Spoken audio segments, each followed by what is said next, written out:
예. 어, 제가 오늘 이제 우선 이런 그 좋은 발표 기회를 주셔서 감사드립니다. 제가 오늘 말씀드리고자 하는 그 내용은 머신러닝 기반의 탄성파 자료 잡음 제거 연구에 대해서 말씀을 드리고자 합니다. 이 연구를 제가 언제 수행을 했냐면은 이제 총 두 가지 연구를 이렇게 모아놓은 그런 결과인데 제가 한국해양과학기술원에서 한 2018년도에 얻은 자료를 이용해서 이제 연구를 한번 수행을 했었고, 또 작년에 얻은 자료를 이용해서 이제 작년에 수행한 결과 두 가지를 이제 한 번에 모아서 오늘 보여드릴 예정입니다. 어, 간단하게 말씀드리면은 포스트 스택 사이즈믹 데이터랑 프리 스택 사이즈믹 데이터의 각각 잡음을 어떻게 이제 머신러닝을 활용을 해서 제거하느냐, 이제 그거를 연구를 해서 각각 이제 연구 논문으로 발표가 되었고, 한 개는 그 오션 사이언스라는 SCI 논문에 발표가 되었고, 또 한 개는 이제 국내에 있는 자원공학 계지에 발표가 된 그런 결과입니다. 그래서 혹시나 나중에 관심이 있으시면은 관련 논문을 찾아보셔도 괜찮을 것 같습니다. 자, 오늘 발표의 순서는 다음과 같습니다. 우선 사이즈 및 노이즈에 대해서 간단히 말씀을 드리고, 그리고 포스트 스택 이 자료에 대해서 노이즈 어테뉴에이션을 어떻게 수행을 했는지, 그리고 프리 스택 자료에 대해서 노이즈 어테뉴에이션을 어떻게 수행했는지를 각각 말씀드린 후에 연구들의 결론을 말씀드리고 발표를 종료하겠습니다. 다들 아시다시피 사이즈 및 노이즈는 크게 이 코헤런트 노이즈와 랜덤 노이즈로 나눌 수가 있습니다. 근데 이 코헤런트 노이즈 같은 경우에는 뭐 케이블 노이즈나 버블 아니면 이런 송신호 발파와 관련되어 있는 멀티플 리플렉션이나 디프락션 같은 것들도 존재하게 됩니다. 또는 배와 관련되어 있는 베슬 노이즈 같은 경우에도 코헤런트 노이즈로 이제 분류가 되어 있습니다. 랜덤 노이즈 같은 경우에는 스웰 노이즈나 버드 노이즈 아니면 스파이크와 같은 이런 노이즈들 아니면은 우리가 제어할 수 없는 이런 외부 환경에 의한 노이즈들도 함께 다 포함이 되어 있겠죠. 근데 이런 노이즈들의 분류 말고 저는 이렇게 해도 이제 분류를 할 수 있다고 생각을 합니다. 소스와 관련 없는 노이즈들, 송신원 발파와 전혀 관련이 없는 이런 노이즈들도 아마 있을 겁니다. 앞서 보여드렸던 이런 멀티플 리플렉션이나 디프락션 같은 경우에는 당연히 송신원 발파가 있어야지만 이후에 생기는 그런 잡음이라고 볼 수 있는데 트레일 노이즈나 버드 아니면 케이블 노이즈 아니면 베슬 노이즈, 테일브이 노이즈 이런 것들은 송신원 발파와 전혀 관련이 없는 이런 노이즈일 겁니다. 우리가 송신원을 발파하든 안 하든 그러니까 해양 환경에서 배가 스트리머를 끌고 가기만 하면 무조건 발생할 수밖에 없는 그런 노이즈들입니다. 이런 노이즈들이 일부는 코헤런트 노이즈고 일부는 랜덤 노이즈이긴 하지만 대부분 랜덤한 성격을 가지고 있다라고 판단을 할 수 있고 보시면 이런 형태로 이제 노이즈들이 나타나게 되죠.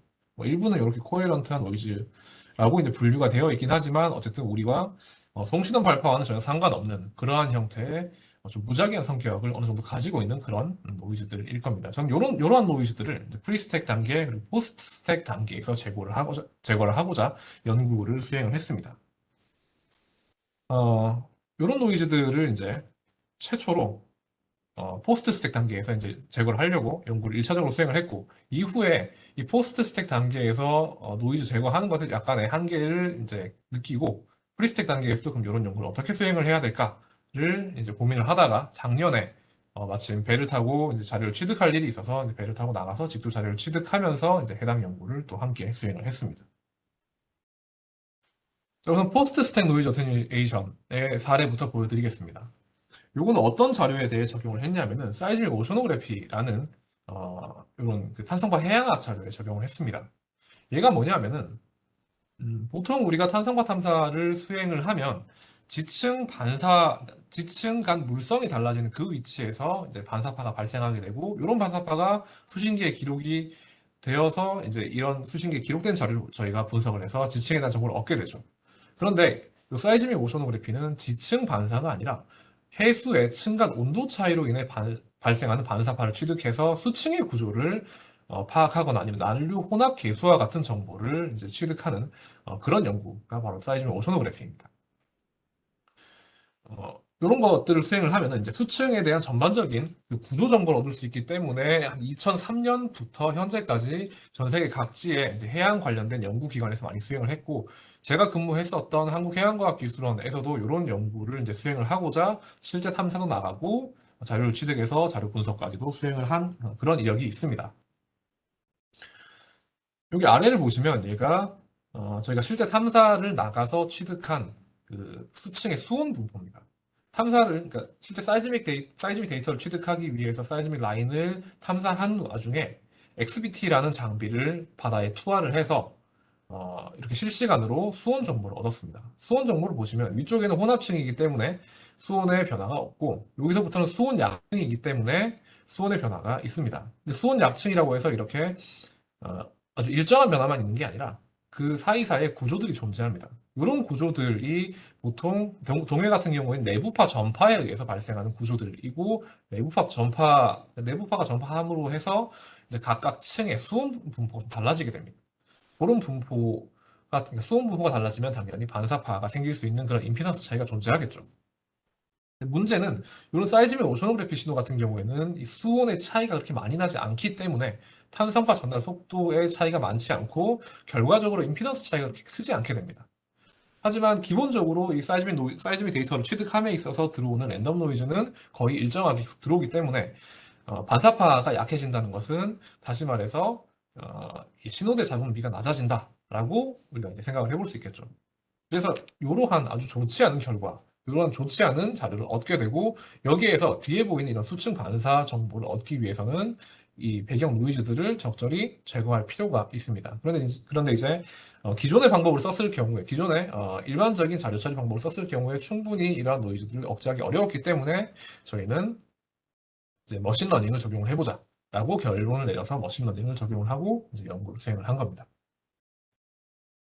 자료를 어떻게 얻었냐 하면은 동해 남부 해역부터 울릉도 북동쪽까지 쭉 이동을 하면서 자료를 취득했습니다.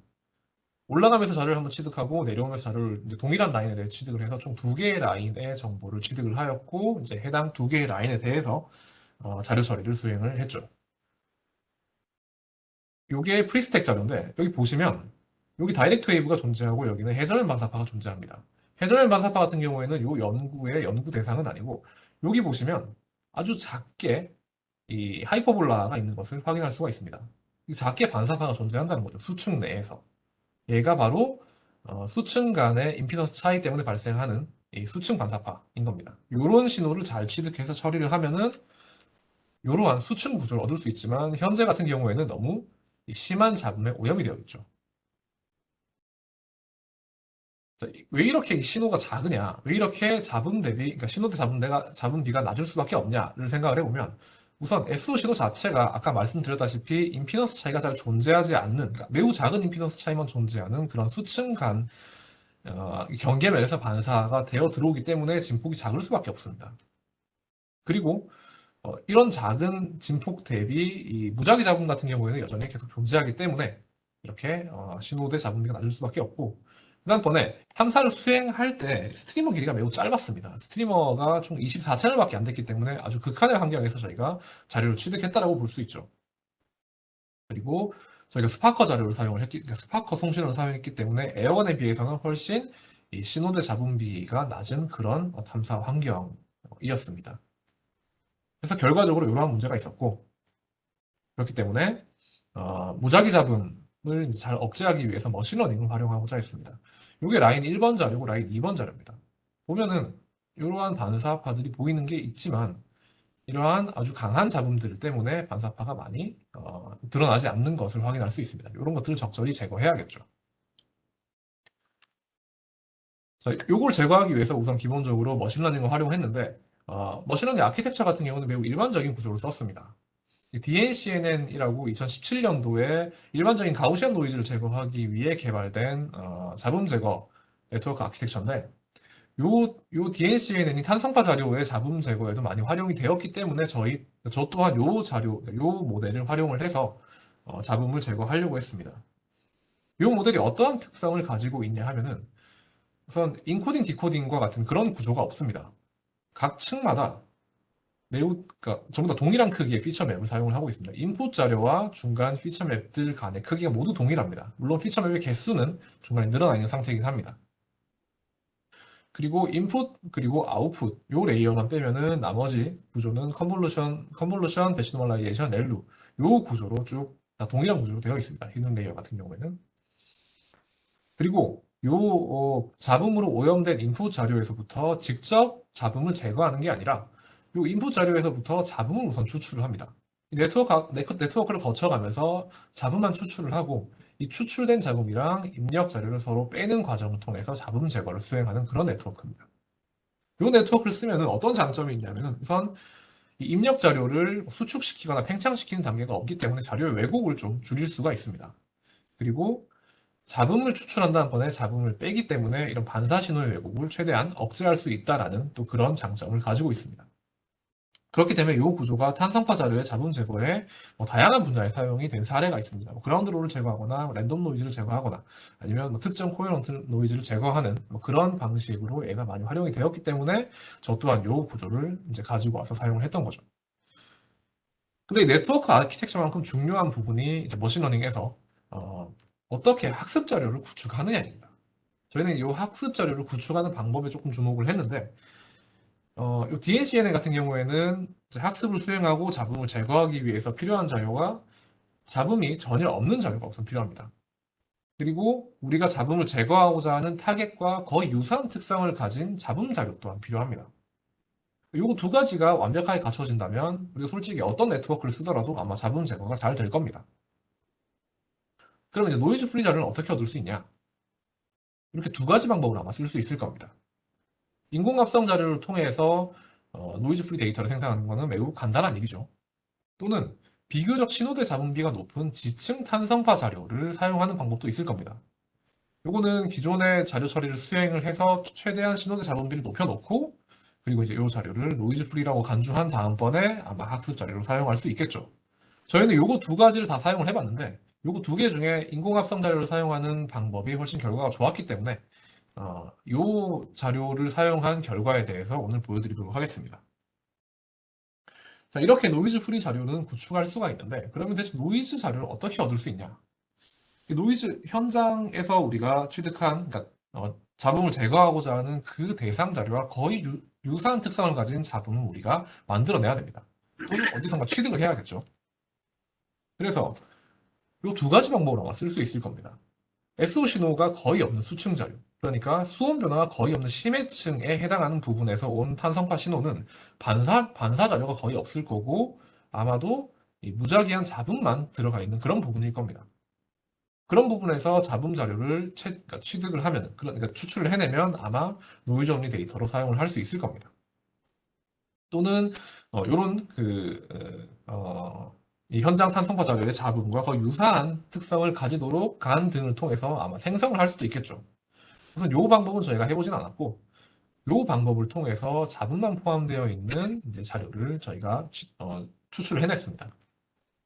그래서 이런 인공합성 자료 그리고 여기 보시면 이게 아까 얻은 그 XBT 자료 저희가 탐사하면서 이제 물에 던져서 얻은 수온 자료를 속도 자료로 바꾸고 그 속도 자료로부터 이런 임피던스 값을 취득을 했습니다. 그러면은 이 임피던스 값을 보시면은 이 상부 쪽에는 아주 큰 임피던스 값들이 그러니까 리프레시 코에피션트입니다. 이게 반사 계수입니다.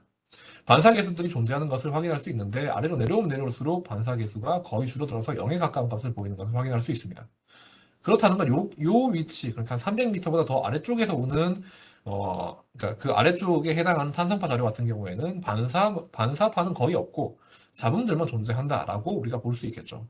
그래서 요 위치에서 우리가 잡음을 취득을 해서 채취를 해서 그러니까 추출해내서 요 잡음이 없는 노이즈 프리 자료랑 서로 더하는 방식을 통해서 학습 자료를 구축했습니다.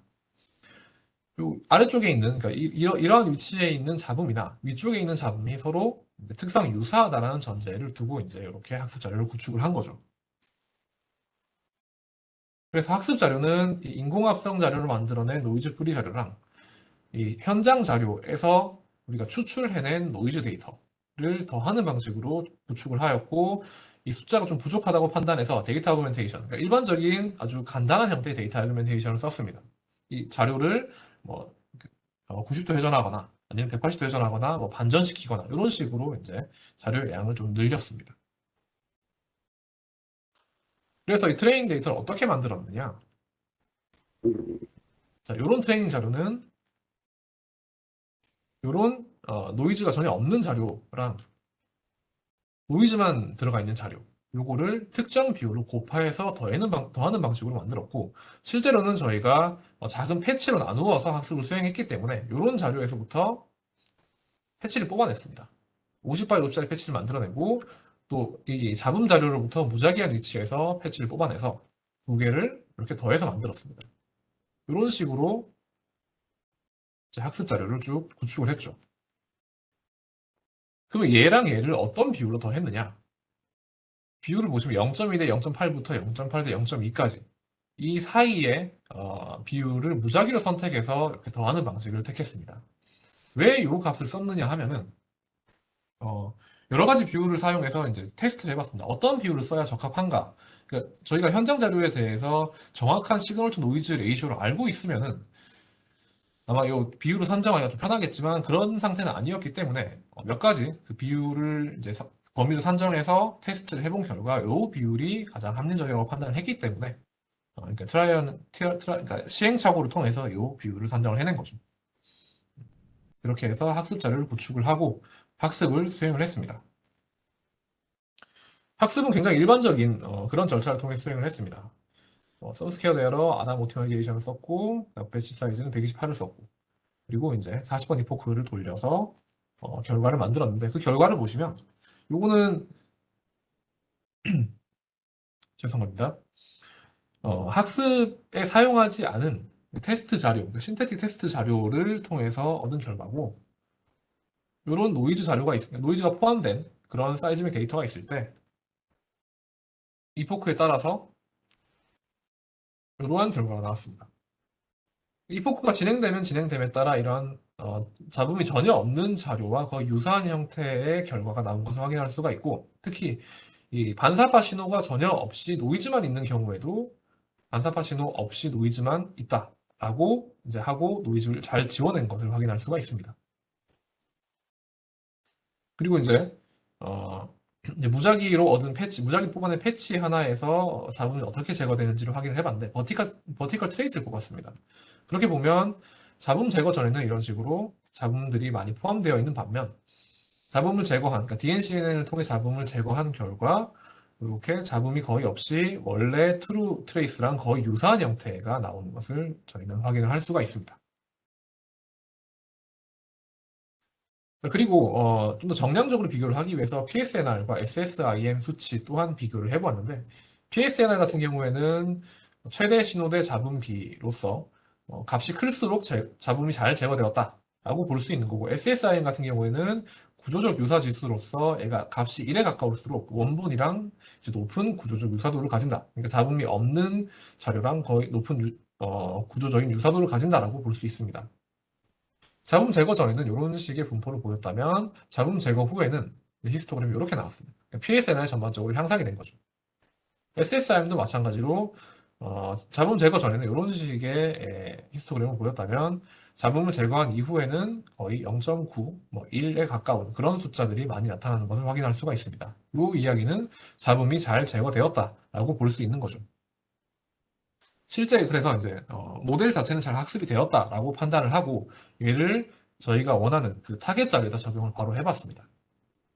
이게 잡음 제거 전에 사이즈맥 오션오그래피 자료입니다. 보시면 이러한 반사파가 수층 반사파가 보이는데 반해서 이런 부분은 아주 낮은 신호대 잡음들이 보이는 것을 확인할 수 있습니다. 거의 뭐 잡음들에 가려서 신호들이 보이지 않는 것을 볼 수 있죠. 여기에서 잡음을 제거한 결과 이런 결과가 나왔습니다. 보면 이게 잡음 제거 전이고 잡음 제거 후입니다. 거의 잡음만 잘 골라서 잘 지워진 것을 확인할 수가 있습니다. 그리고 요렇게 잡음을 지울 때 예측된 잡음은 이렇게 예측됐습니다. 실제 잡음 제거 전의 자료랑 비교를 해보면 잡음이 거의 잘 예측된 곳을 확인할 수가 있습니다. 특정 부분을 좀 확대해서 좀 더 이제 비교를 해봤는데 이 부분을 확대해서 비교를 해보면 잡음 제거 전에는 신호가 이랬습니다. 잡음 제거 후에는 잡음이 거의 대부분 잘 지워지고 신호가 잘 남아있는 것을 확인할 수 있습니다. 그리고 이 신호 부분을 잘 비교해보면 이제 잡음이 제거되는 단계에서 신호의 왜곡이 거의 발생하지 않는 것을 확인할 수 있습니다. 이런 사이즈의 오션오그래피 신호 같은 경우에는 또 이제 그 해양학적인 어떤 방법을 통해서 이 자료에 잡음이 많이 포함되어 있느냐 없느냐를 판별할 수 있는 그런 방법이 있습니다. 이게 데이터 슬로프 스펙트럼을 계산하는 방법인데 얘가 노이즈가 특정 그 슬로프를 가진다라고 이제 이미 연구된 결과가 있기 때문에 요 각각의 슬로프를 이제 우선 이렇게 가이드라인으로 삼아놓고 그리고 잡음 제거 전, 잡음 제거 후, 요 D2는 무시하셔도 됩니다. D2는 인공합성 자료를 학습한 게 아니라 자, 신호대 잡음비가 높은 지층 자료를 이용해서 이제 학습한 그런 결과인데 여기에 넣지 않았기 때문에 이건 무시하셔도 되고 D1만 보시면 이 잡음 제거 전에는 요 웨이브 넘버 영역에서는 잡음이 아주 많이 존재하는 것을 확인할 수 있습니다. 하지만 잡음 제거 후에는 잡음이 잘 제거돼서 인터널 웨이브의 슬로프랑 터뷸런스의 슬로프를 잘 따라가는 것을 확인할 수가 있습니다. 그렇다는 건 잡음이 잘 제거되었다라고 이제 우리가 볼 수 있는 거죠. 자, 이렇게 포스트 스택 자료에 대해서 잡음을 어떻게 제거했는지, 그러니까 머신러닝을 써서 어떻게 제거했는지 사례를 하나 보여드렸고, 자, 지금 보여드릴 것은 이제 프리스택입니다. 실제로 우리가 포스트 스택에서 잡음을 제거하는 것도 중요하긴 하겠지만 우리가 프리스택 자료를 직접 사용해서 지구 물리학적인 분석을 해야 될 일들도 상당히 많습니다. 예를 들어서 저희가 풀 웨이폼 인버전을 한다라고 하면은 저희는 프리스택 자료, 특히 왜곡이 덜 되고 잡음이 많이 제거된 그런 프리스택 자료가 필요하겠죠. 그렇기 때문에 이제 프리스택 단계에서도 잡음 제거를 우리가 수행할 필요가 있는데 당연히 앞선 방법과 거의 유사한 방법을 통해서 프리스택 자료에 잡음을 제거하고자 한다면 노이즈만 들어가 있는 자료가 필요합니다. 이 노이즈만 들어가 있는 자료를 대체 프리스택 단계에서 어떻게 얻을 거냐? 우선 포스트 스택 단계에서는 앞서 보여드린 대로 심해층의 탄성파 자료를 활용했습니다. 동해 같은 경우에는 수심이 깊기 때문에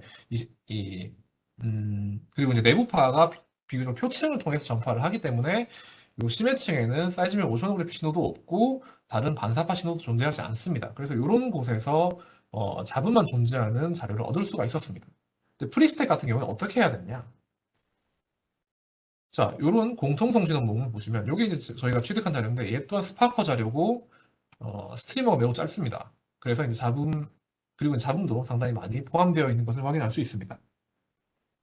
프리스택 단계에서는 이렇게 레이저 라이벌, 그러니까 여기 뒤쪽 신호, 후기 신호를 사용을 하면은 아마 이쪽에는 이런 반사 정보가 많이 안 들어가 있을 거다라고 이제 판단을 해서 이런 것을 써도 괜찮을 겁니다. 근데 그렇다고 하더라도 여기 우리가 인간은 잘 보지 못하지만 여기 뒤쪽으로, 그러니까 잡음에 가려진 어떤 코헤런트한 신호들이 존재할 수도 있습니다.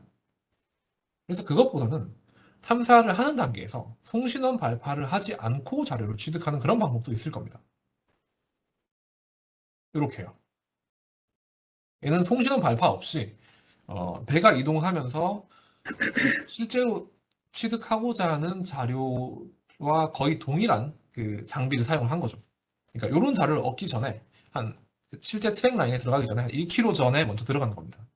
먼저 라인으로 진입하고 송신호 발파를 하지 않고 그냥 수신기만 콜드파이어를 하는 거예요. 그 수신기에서만 자료를 계속 얻는 겁니다. 그러면 송신원 발파와 관련이 없는 모든 잡음들은 다 들어옵니다. 배에 의한 잡음, 테일부에 의한 잡음, 아니면 케이블 스트레치 섹션이나 바이브 섹션에서 들어오는 여러 가지 잡음들, 아니면은 스웰 노이즈 같은 것들도 모두 동일하게 들어오게 됩니다. 이런 자료를 학습 자료로 활용을 한다면 당연히 좋은 학습 자료를 구축할 수가 있겠죠. 실제로 이 위치에서 탐사를 수행을 했고 여기 빨간색으로 그려놓은 부분이 송신원 발파 없이 이제 수신기만 작동을 시켜서 얻은, 그러니까 그 잡음 자료만 얻은 그런 위치입니다. 라인 진입 전이랑 라인 진입 후에 각각 자료들을 얻었고 이게 길이가 한 1km 정도 됩니다. 아주 긴 거리는 아니에요. 하지만 긴 거리는 아니지만 그러니까 긴 거리가 아니기 때문에 요런 그 추가적인 잡음 자료를 얻는다고 해서 탐사의 코스트를 많이 향상시킨다든가 그런 문제는 발생하지 않습니다. 단지 한 10분, 15분 정도의 시간만 더 투자하면 되는 거예요. 그래서 이제 이런 자료를 활용을 해서 학습 자료를 구축하고자 했고 우선 네트워크 아키텍처 같은 경우에는 앞서 보여드린 아키텍처랑 동일합니다. 동일한데 얘는 프리스택 자료이기 때문에 그리고 옵셋이 짧기 때문에 패치 크기가 좀 다릅니다. 인풋 자료, 아웃풋 자료, 그 다음번에 피처 맵의 패치 크기가 조금씩 달라지는 거죠. 나머지는 다 동일합니다. 그리고 이제 학습 자료는 어떻게 구축했느냐? 어, 저희가 탐사한 환경과 거의 유사한 조건으로 시간 영역 모델링을 수행했습니다. 이차원 파동 전파 모델링을 통해서 이제 이런 샷겟을 만들어냈고, 이런 샷겟을 많이 만들어내고, 그리고 우리가 현장에서 라인 진입하기 전에 송신원 발파 없이 얻은 잡음 자료를 이제 특정 비율로 더했죠.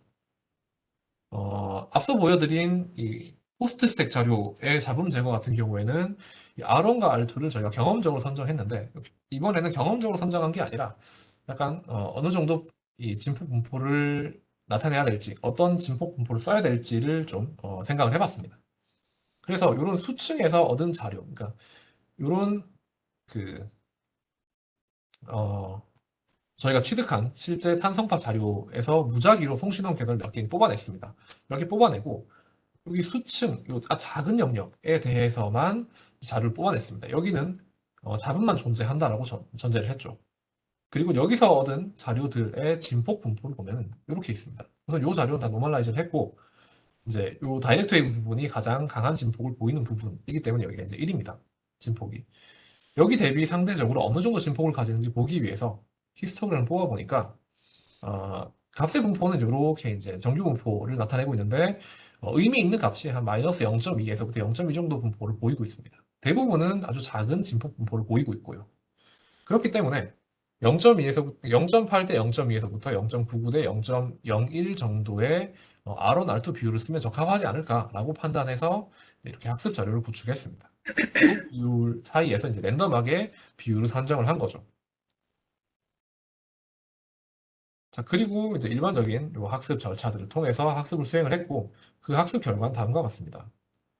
우선, 인공 합성 자료. 그러니까 우리가 학습 자료는 인공 합성 자료에 현장 잡음 자료를 더해서 구축했고, 이렇게 만들어진 인공 합성 그 트레이닝 데이터들 중에, 어, 학습에 사용하지 않은 그런 테스트 데이터를 먼저 뽑아놓고, 이제 나머지 부분을 학습을 수행한 다음번에 이 테스트 데이터에 대해서 학습된 결과를 적용을 해봤습니다. 이게 정답 자료겠죠. 노이즈가 전혀 없는. 그리고 얘가 우리가 이제 인풋으로 넣은 자료입니다. 그리고 얘가 잡음이 제거된 결과예요. 보시면 잡음이 상당히 많이 제거된 것을 확인할 수 있습니다. 물론 얘그 정답만큼 완전히 동일하진 않지만 일부의 잡음을 제외하고는 상당 부분이 제거된 것을 확인할 수가 있고, 얘가 학습 자료를 만드는 단계에서 넣은 실제 잡음입니다. 그리고 얘가 DNCNN을 통해서 예측된 잡음이에요. 그러니까 요 자료랑 요 자료의 차이가 얘가 되는 거죠. 보시면은 뭐 이런 잡음들이나 뭐 이런 잡음들이 상당히 잘 예측되었지만 일부분의 차이가 존재하는 것을 확인할 수는 있습니다. 둘 간의 차이를 보면 이런 차이가 존재합니다. 이런 부분에서 일부 차이가 있는 것을 저희는 이제 확인할 수가 있죠. 어쨌든 이렇게 인공합성 자료와 현장 자료를 그러니까 적절히 조합해서 만들어 놓은 학습 자료로 학습을 수행하고 학습된 모델을 바로 현장 자료에다 적용을 해봤습니다. 요거는 이제 그 신텍 테스트 자료에 대한 테스트 결과고요. 그러면 이제 PSNR이랑 SSIM이 DNCN에 적용한 이후에 상당히 많이 향상된 것을 확인할 수가 있습니다. 자, 그리고 이제 현장 자료에 적용한 결과는 다음과 같습니다. 이게 잡음 제거 전이고, 이게 머신러닝, 그러니까 DNCN을 이용해서 잡음을 제거한 그 결과입니다. 그리고 얘는 SU를 사용해서 간단하게 FX 디컨볼루션을 수행했을 경우에 나온 결과입니다. 물론 결과가 좋지는 않습니다. SU 자체의 FX 디컨볼루션이 그렇게 경험적으로는 잘 작동하지 않을 뿐만 아니라 파라미터도 저희가 이제 아주 옵티마이즈해서 사용한 건 아니기 때문에 이렇게 좀 좋지 않은 결과를 얻었지만 어쨌든 머신러닝을 이용해서 잡음 제거한 결과가 상당히 잡음을 잘 예측하고 있음을 저희는 확인할 수 있습니다. 근데 문제는 잡음만 예측하고 있는 게 아니라 여기 보면은 아주 고주파수 신호로 보이는 것들 또한 잡음이라고 간주해서 지금 지워놓은 상태입니다. 그러니까 요게 제가 학습시킨 머신러닝 모델은 이러한 것들, 이런 고주파수 신호 또한 잡음이라고 좀 간주한 겁니다. 이런 좀 한계점은 존재하지만 어쨌든 잡음이 상당히 잘 제거된 것을 확인할 수가 있습니다. 그래서 잡음 제거 전의 샷겟을 이용해서 스택 단면을 구하고 잡음 제거 후의 단면을 이용해서 이제 스택 단면을 구해보니까 이런 결과가 나왔습니다. 요건 잡음 제거 전의 자료를 이용해서 스택을 한 결과입니다. 그리고 요거는 잡음 제거 후에 이 샷겟어들을 이용해서 스택 단면을 구한 결과입니다. 보시면은 잡음 제거 후에 스택 단면 특히 확대해 놓은 곳을 보면은 잡음이 잘 제거된 것을 이제 확인할 수가 있죠. 자, 여기까지 이제 프리스택 자료를 이용한 잡음 제거 결과까지 이제 보여드렸습니다. 그래서 이제 본 연구들의 결론은, 이게 탄성과 잡음 제거를 위해서 이제 머신러닝을 활용하는 것은 충분히 가치가 있는 일인 것 같습니다. 그리고 이제 결과도 상당히 합리적으로 도출되는 것을 확인할 수가 있습니다. 포스트 스택 자료에 대해서 탄성과 자료 잡음을 제거한 그 결과를 보면, 어, 이제 신호대 잡음비가 매우 낮은 이 수층 반사 영상에서도 어느 정도 합리적으로 잡음이 제거가 되어서 반사면이 잘 드러나는 것을 확인할 수가 있었고, 특히 이 방법 같은 경우에는 만약에 우리가 얻은 중합 단면이 잡음으로 많이 오염이 되어 있지만 중합 단면 중에 잡음만 포함되어 있는 부분을 어느 정도 추출해낼 수 있다라고 하면은 아주 손쉽게 활용할 수가 있습니다. 그런 장점이 있죠. 특히 만약 겨울철에 우리가 탐사를 한다라고 하면은, 아니면 바람이 좀 많이 부는 위치에서 탐사를 한다라고 하면은 아마 수층에 사이즈미 오션오그래피 신호가 거의 보이지 않을 겁니다. 그러면 수층은 완전히 잡음만 존재하는 부분이 될 것이고, 거기에서 자료를 그러니까 그 잡음을 취득한다면 이제 차후에 이제 지층 자료에 잡음을 지울 때 이런 방법을 충분히 효율적으로 활용할 수 있지 않을까 생각을 합니다. 자, 그리고 프리스택 사이즈미 데이터 같은 경우에는 어, 이제 저희가 스파커 송신원, 그러니까 심의 잡음비가 낮은 스파커 송신원에 대해서 이제 프리스택 자료의 잡음을 제거를 했고, 이 방법 같은 경우에는 탐사 중에 탐사 라인 진입하기 얼마 전에 송신원 발파 없이 잡음만 취득하는 방법을 통해서 효율적으로 학습 자료를 얻을 수 있다는 점에서 좀 의미가 있다라고 생각을 합니다. 특히 이제 이런 식으로 그 매우 짧은 거리를 이동하면서 추가적인 비용 향상 거의 없이 이 양질의 학습 자료를 얻을 수 있다는 점에서 이제 가치가 있지 않나 생각을 합니다. 자, 여기까지 이제 제가 준비한 발표는 마치겠습니다. 들어주셔서 감사합니다. 혹시 뭐 질문 있으시면 혹은 또 조언해 주실 부분이 있으면 말씀해 주시면 감사하겠습니다. 네, 감사합니다. 좋은 발표 잘 들었습니다. 재밌네요. 그러니까 이렇게 그냥 노이즈 예측으로 처음엔 이렇게 시도를 했었군요. 어떤 식으로 하나 사실은 궁금했었는데 혹시 네. 그 부분은 어떻게 했나요? AGC를 하지 않았을까요? 혹시 실험할 때 개인 코치를 어, 하시고 하신 건가요? 아니면 이 그 부분은 AGC는 걸진 않았고, 그 이제 시간에 대해서 그러니까 그 시간에 대해서 아마 1승으로 그냥 개인을 줬던 걸로 기억합니다. 그러니까 개인 컨트롤을 한 거죠. 예, 하긴 오토매틱은 했습니다. 아니지만 예. 개인 컨트롤을 그러니까 학습할 때 개인 컨트롤 된 데이터에 랜덤 노이즈를 만 집어넣고 학습시킨 거죠. 어,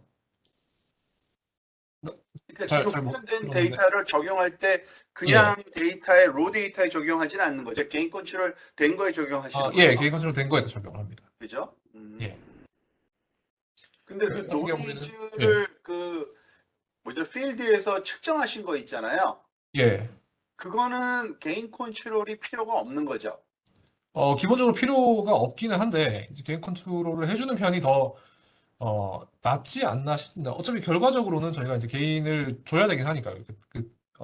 그게 이 참 스페리컬 약간 다이버전스 컨디션을 해줘야 논리적으로 되니까. 조금 애매한 것 같아서 속으로 왜냐면은 그러니까 신호는 시간이 지나면서 점점 작아지지만 예, 맞습니다. 노이즈는 시간이 지난다고 작아지면 그 노이즈가 아닌 것 같은데, 그죠? 그 예. 부분은 어떤 식으로 잠시만요. 실험상에서 경험했는지가 좀 궁금해서.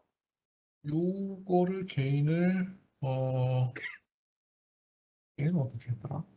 왜냐하면 그 앰플리튜드가 아주 일정한 것 같아서 노이즈도 그죠? 예. 예. 근데 노이즈에서 뭔가 신호가 좀 보이는 건 뭘까요? 예, 요거는 아마 제가 판단하기로는 스크류 잡음인 것 같습니다. 이게 이 스파커 조사를 하다 보니까 이 배 뒤쪽으로 막히는 노이즈가 배에서 많죠. 나오는 노이즈요? 예, 아, 예. 그래서 그러니까 이제 이런 신호들을 그 느끼는 거예요. 필드에서 자연 상태 노이즈를 측정하면은 진짜 노이즈인 건 좋지만 문제는 약간 좀 컨시스턴스한 노이즈도 들어오는군요. 예, 근데 이런 노이즈 또한 저희가 자료를 얻을 때 똑같이 들어오기 때문에 이런 것들을 어차피 지워줘야 하는, 예, 만약에 지울 수 있다면 예. 어차피 동일한 장비로 동일한 배를 타고 거의 동일한 시간에 이제 그 잡음을 얻고 바로 연속해서 탐사를 하는 거거든요. 이제 그렇게 했기 때문에 여기 있는 잡음이나 아니면 이제 실제 현장 자료에 있는 잡음이나 거의 유사하지 않나 이렇게 생각을 합니다. 이거 그 컨볼루션 레이어는 몇 개나 쓰셨어요? 두 연구 모두 그러니까 17개의 층을 썼습니다. 17개 층. 예, 이게 17개를 쓴 이유가 DNCN을 처음 개발한 사람이 논문을 작성했을 때 쓴 층이 17개 층이었거든요. 그래서 이제 그 모델을 이제 그대로 너무 많이 예, 썼다. 사용을 쓸데없이 했습니다. 많이 쓰는 것 같은데. 그 정도까지 필요할까? 아마 그 정도까지 사용을 안 해도 충분히 결과가 유사하게 나오지 않을까 싶긴 합니다. 네.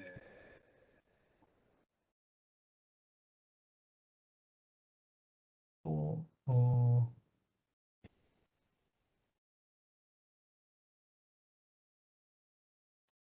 이거 근데 이제, 혹시 저 예, 질문 드리면 이거 네네. 랜덤 노이즈 이거 말고 다른 거에 혹시 적용해 보셨어요? 다른 거라고 하시면은, 혹시, 다른 뭐 그라운드 롤이나 아니면은 아, 컨시스턴시 걸로. 이 그라운드 롤에는 적용을 안 해봤습니다. 그라운드 롤에는 적용 안 해봤고, 이게 이제 두 연구 모두 지금 스파커 자료에 대해서 적용한 결과인데, 에어건 자료에 대해서 적용한 결과는 가지고 있는데, 요 이제 결과 자료 자체가 이제 그 지질자원연구원 거라서 제가 이제 배포를 못하는 상태라 예, 보여드릴 수는 없고, 예, 그렇습니다. 그러면 만약에 이게 이제 이거 결과는 그 트레이닝 데이터를 합성 자료로 해서 썼다고 했었잖아요. 네, 그러면은 뭐 이제 저는 이제 학생하고 그라운드 롤 하는 걸 해보고 있는데 네. 혹시나 그라운드 롤도 합성 자료를 하는 게 더 잘 될런지. 근데 이제 그라운드 롤만 들어가 있는 그 잡음 자료를 어떻게 만들어낼 수 있으면, 만약 DNC에는 구조를 쓴다면은 크게 문제 없이 합성 자료를 써도 괜찮을 것 같습니다. 어차피 잡음을 추출하는 거라서요. 네, 왜냐면 이게 그 그라운드 롤 같은 경우는 라벨을 만들려고 기존 컨벤셔널한 그 필터링을 써서 만들다 보니까 네, 머신러닝이 그 성능의 한계를 넘어가지를 못하는 것 같아서. 그렇죠. 맞습니다. 근데, 이제 그런 문제가 있어서 이제 잡음을 따로 취득을 하면은 이제 좀 좋지 않나 싶은데, 그라운드 롤 같은 경우에는 따로 취득하는 게 불가능하죠. 그러니까 아마 이런 방법을 쓰기는 어려울 것 같고, 어쩔 수 없이 기존에 적용이 아주 잘 된 그런 사례를 갖다가 이제 그 자료 처리 잘 된 사례를 갖다가 그라운드로 뽑아내고 걔로 학습 자료를 구축을 해야 되지 않을까 싶습니다. 그 아까 두 가지를 사실은 하셨잖아요. 포스트 스택과 그 프리 스택을. 네. 거기에 대한 결론은 좀 도달한 건가요? 어, 이게 그냥 그, 해봤다가 아니라, 그러니까 좀 어떤 비교가 예. 있나요? 두 개를 직접적으로 비교를 하진 않았는데, 그러니까 같은 자료에 적용해 본 건 아니라서요. 그러니까 직접적으로 해보진 않았는데, 잡음제거 성능 자체는 솔직히 저는 포스트 스택 자료에 적용하는 게 훨씬 나은 것 같습니다. 그러니까 결과적으로 우리는 포스트 스택 자료, 그러니까 그 지층 단면을 우리가 얻고자 하는 게 목적이잖아요. 그런 목적일 때는 굳이 프리스택 단계에서 이런 잡음 제거를 할 필요 없이 포스트 스택 상에 존재하는 잡음 특성만 잘 학습시키고 이제 걔를 포스트 스택 단계에서 제거하는 게 좀 합리적이지 않나 싶습니다. 그렇게 하는 게 코스트도 훨씬 적게 들거든요. 근데 그 예, 로지컬하게 논리적으로 한번 따져보면 네, 포스트 스택은 이미 그 스태킹 하면서 랜덤리스가 좀 사라지거든요. 그러니까 예, 그렇죠. 노이즈에서조차도 예, 사실은. 그래서 어느 정도 그 뭐랄까 좀 저주파 노이즈라 그래야 되나? 좀 그런 어떤 스펙트럴 특성을 가진 노이즈가 생기는 거예요. 사실 포스트 스택 예, 논리적으로. 예, 그러니까 어차피 얘가 노이즈를 판단하는 데 있어서 그게 말하자면 완벽한 랜덤보다는 덜 랜덤한 그럴 때 예, 만약에 지금 말하자면은 이 교수님께서 말하신 것이 말하자면은 그 어떤 실험에서 말하자면 관찰된 거라면 그런 식으로 우리가 해석할 수 있거든요. 이 네트워크가 어느 정도는 그 소위 특성이 약간이라도 녹아 있는 노이즈를 더 잘 지운다. 만약에 그런 예, 식의 결론으로 말하자면 유추할 수뿐이 없는데 그게 예. 어떤 식으로 되는지 좀 궁금해서. 뭐, 그 모든 머신러닝이 그렇듯이 이 학습 때 봤던 것만 얘가 아마 적용이 되겠죠. 근데 이제 학습할 때 봤던 노이즈가 대체 어떤 종류냐? 그런 거에 따라서 아마 결과가 많이 달라지긴 할 겁니다. 근데 이 포스트 스택, 같은 포스트 스택을 수행을 했다 하더라도 이제 자료 특성에 따라서 이제 어떤 형태의 노이즈가 그 스택 단계에서 더 생기느냐, 아니면은 뭐 그런 것들 없이 그냥 이 스택하는 과정에서 잡음들만 잘 지워지느냐, 요런 특성이 나뉘게 될 텐데, 뭐 이제 그런 특성에 따라서 이제 요 방법을 적용했을 때 효과가 있냐 없냐가 좀 나뉠 것 같고, 그리고 요 방법들, 그러니까 특히 포스트 스택 자료에 적용함에 있어서 좀 중요한 부분이 노이즈만 있는 부분을 어떻게 뽑아낼 거냐. 그러니까 노이즈만 있는 부분을 뽑아냈다 하더라도 이 뽑아낸 노이즈가 실제 그 반사면에 존재하는 그 위치랑 거의 유사한 특성을 가지고 있냐. 이제 요거를 봐야 되거든요. 근데 이제 만약 비슷한 특성을 갖고 있다면 잘 적용이 될 거고, 그렇지 않다면은 뭐 굳이 이런 방법을 쓸 필요는 없겠죠. 그리고 이제 프리스택 같은 경우에는 어, 아까도 말씀 한번 드렸었는데, 그, 프리스택 자료를 우리가 반드시 써야 되는 경우가 아니라면, 요거를 이제 굳이 그 많은 코스트를 줘가며 써야 하냐에 대해서는 조금, 제가 한 연구긴 하지만, 이제, 음. 그렇습니다. 그리고 당연히 이제 스택하는 단계에서 잡음이 많이 지워지기 때문에, 요거 같은 경우에도 만약 요 정도의 노이즈, 그러니까 요 정도의 노이즈를 이렇게 지우기 위해서 이렇게 많은 코스트를 들이는 것보다는 아마 포스트 스택 단계에서 요 수층에 있는 노이즈만 잘 뽑아내서 학습을 시키고 잡음을 제거하면은 뭐 이런 랜덤 노이즈쯤은 잘 지워지지 않을까라고 생각을 합니다. 그쪽 그 AI 쪽에서 디노이징 그 분야에서 사실은 이 DNCNN 같은 경우는 굉장히 오래된, 그러니까 좀 초기 버전이거든요. 예, 그러니까 그렇죠.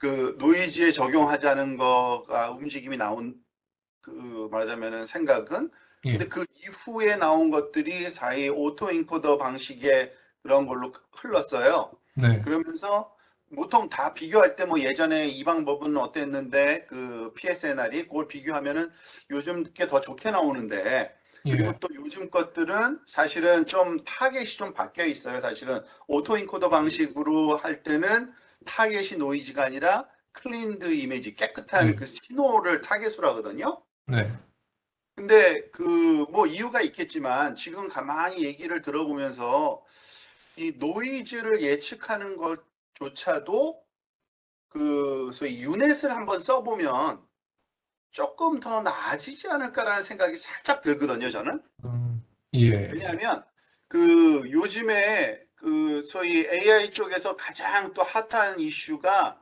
그 디퓨전 모델이라는 게 있는데 완전히 노이즈만 예측해요. 딴 거 아무것도 안 해요. 예, 완벽한 오, 노이즈만 예측하는 게 있는데 걔네들이 다 유넷을 써요.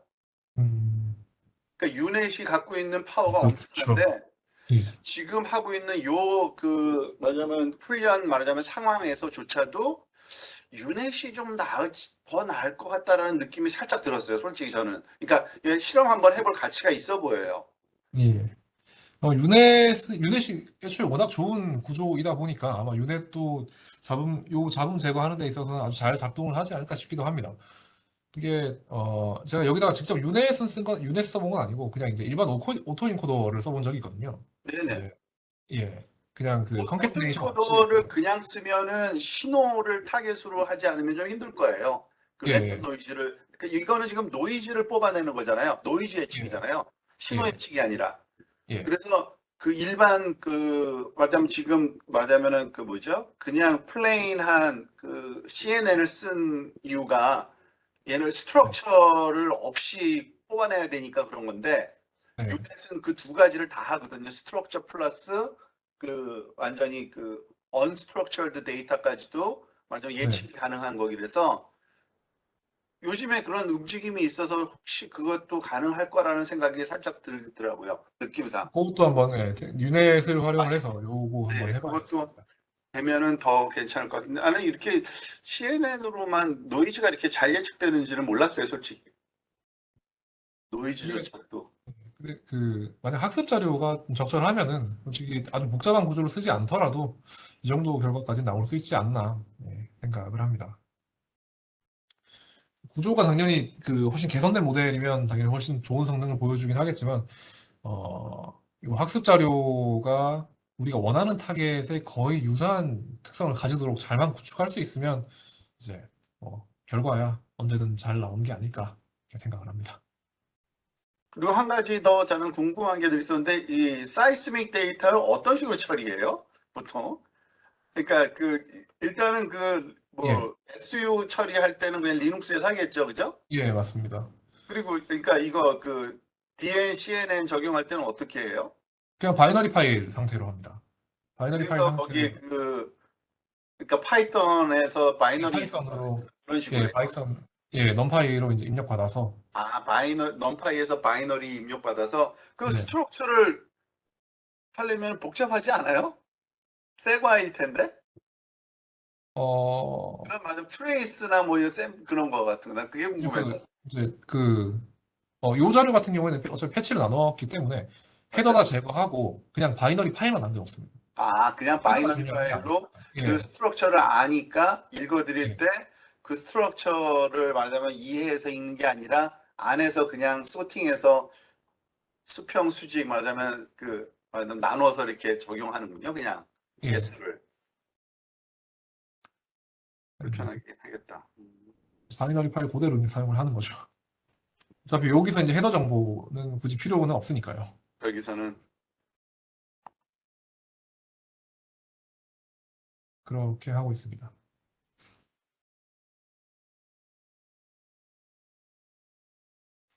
보면 이제 이런 고주파 수 정보들이 잡음으로 예측된 거는 조금 문제이긴 한데 이거 어떻게 좀 해결을 해야 될지가 아직 좀 의문입니다.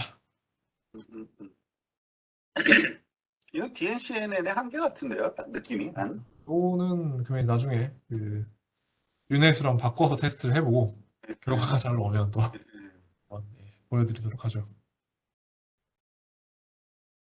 그거 관련해서 이제 저는 그냥 생각만 하고 있던 건데 옛날에 제가 이제 학생 멀티플 제거할 때 이제 멀티플 제거를 매칭 필터 써서 이렇게 하는데 이런 프라이머리가 멀티플 쪽으로 빠진다던가 이제 반대를 된다던가 뭐 이런 리키지들이 나오는데 그때 이제 썼던 게 로컬 오소고널라이제이션 필터를 써가지고 하는 거 있었거든요. 근데 저희는 이제 거기서 더 이상 못 나가고 발표 정도만 하고 그만뒀는데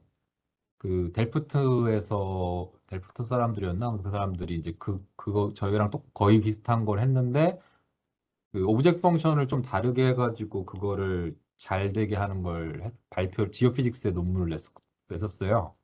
그러니까 음, 그게 저 지금 정확히는 기억이 안 나는데 그 이제 분류를 하면서 그러니까 분리를 잘 되도록 하는 오브젝트 펑션하고 뭔가 이게 리키지가 적게 일어나는 오브젝트 펑션 두 가지를 조합을 하든가 뭐 이렇게 해가지고 그러니까 로스 펑션에 네. 말하자면은 패널라이징 하는 파트를 좀 예, 예, 예. 예. 가지 정도로 줬군요. 그러니까 그게 뭐 약간 뭐 갠처럼 서로 경쟁하는 거랑 비슷하게 이런 구조를 했던 것 같은데 음, 음. 그런 거 할 수 있으면 해보면 좋을 것 같아서 맞아요, 맞아요, 맞아요. 저도 아까 진짜 처음에 그런 생각이 살짝 들었는데 이게 너무 단순해서 이걸 좀 더 복잡한 인버전으로 좀 만들면 스스로 말하자면은 그 문제를 파악하면서 고쳐나가는 것도 괜찮을 텐데 그러려면은 좀 아키텍처를 좀 바꾸긴 바꿔야 될 것 같아, 맞아요. 그 그라운드 롤은 어떻게 제거할 생각이세요? 난 그게 궁금하네. 아니 뭐 거의 비슷한데 뭐 이게 기존 문헌 거 지금 따라해보고 있는데 이 DNCN에 쓴 것도 있고 그래요? 뭐 그러니까 예, 그라운드 롤 그게 모양이 다르잖아요, 다. 그러니까 그라운드 롤이 그렇죠. 예, 모든 샷에서만 나타나는 거잖아요, 그죠? 네네네. 샷에서 다 다르잖아요, 각도나 이런 게. 어 그런데 이제 뭐 아무래도 이제 타겟하는 데이터인 경우에는 좀 비슷하게 나오니까 거기서 스펙트럴 일단은 특성이에요? 아니면은 그 기하학적인 형상 특성이에요? 제거 대상이. 오 그게 그 문헌마다 좀 다른데 네. 그냥 일반적으로는 그냥 그 기하학적인 형상으로 제거를 하고 저기 뭐야 비지도 학습으로 하는 게 있는데 네. 비지도 학습을 하는 경우 같은 경우는 그 스펙트럴 특성 갖고 이제 로 프리퀀시를 그라운드 롤이라 생각해 갖고 이렇게 하는 거 있더라고요. 어, 그것도 왜냐면 그 진짜 그 말하자면 늘 골치 아프고 너무 많은 거를 가려버리니까 너무 세서 그라운드 롤이 그것만 잘 지울 수 있으면 정말 굉장히 효과는 좋을 것 같긴 해요. 그죠? 네. 특히 랜드 데이터에서는 맞아. 근데 뭐 일단은 그 라벨을 만들 때 기존 방법으로 만들어야 된다는 것 때문에 그 한계가 넘어갈 수가 없어서 아, 그렇죠. 그거를 뭐 해결할 수 있는 방법을 지금 계속 생각해 보고 있는데 음, 아직까지는 예, 그러고 있습니다. 맞아. 이쪽으로 또 빨리 그런 쪽을 잘 생각해내야 될 것 같아. 그 여기 컨트라스티브 러닝이라 그래가지고 스스로 학습하는데 도움이 되는, 그러니까 말하자면은 서로 컨트라딕트 될 수밖에 없는 그런 거를 말하자면은 그 스트럭처, 그러니까 알고리즘적으로 만들어내면 그거를 죽이려고 하다 보니까 좋아지는 그런 게 있거든요. 그게 셀프 슈퍼바이즈드 러닝이 대부분 다 그런 거거든요. 그런 그 아이디어만 하나 생기면 되긴 돼요. 그거는 진짜. 그러면은 정말 훨씬 편해지죠. 라벨링 없이 해야 되니까. 그렇군요. 음. 그 시간 내서 이렇게 발표해줘서 바쁘실 텐데 감사합니다.